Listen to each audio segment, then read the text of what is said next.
Friends, இதுதான் நம்ம jam புளிச்ச செடி. நல்லாவே பெருசாக காய் வந்திருக்கு. இப்போ இதை பறித்து நம்ம ஜாம் செய்யலாம்.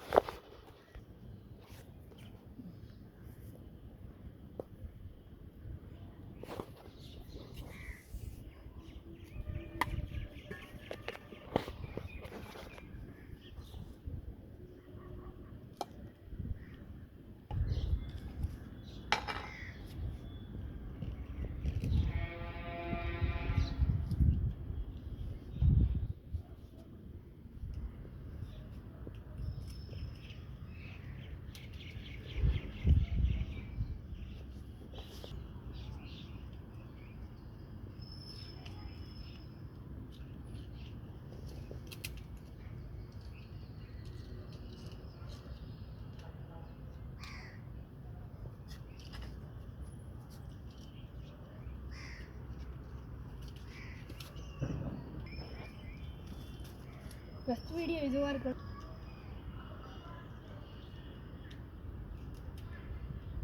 இவ்வளோ ஃப்ரெண்ட்ஸ், நம்மளுக்கு இவ்வளோ கிடச்சிருக்கு. இதை வச்சு ஜாம் பண்ணிடலாம் ஃப்ரெண்ட்ஸ்.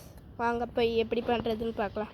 ஃப்ரெண்ட்ஸ், இது மாதிரி விதையையும் பெட்டல்ஸையும் தனியாக பிரித்து வச்சுக்கணும் ஃப்ரெண்ட்ஸ்.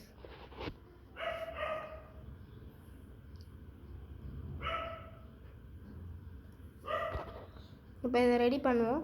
ஒரு சட்டி வந்து அடுப்பில் வச்சு அதில் தண்ணி ஊற்றி கொஞ்சம் சூடானோன்னு நம்ம கட் பண்ணி வச்சுருந்ததை அப்படியே போட்டுக்கலாம் ஃப்ரெண்ட்ஸ்.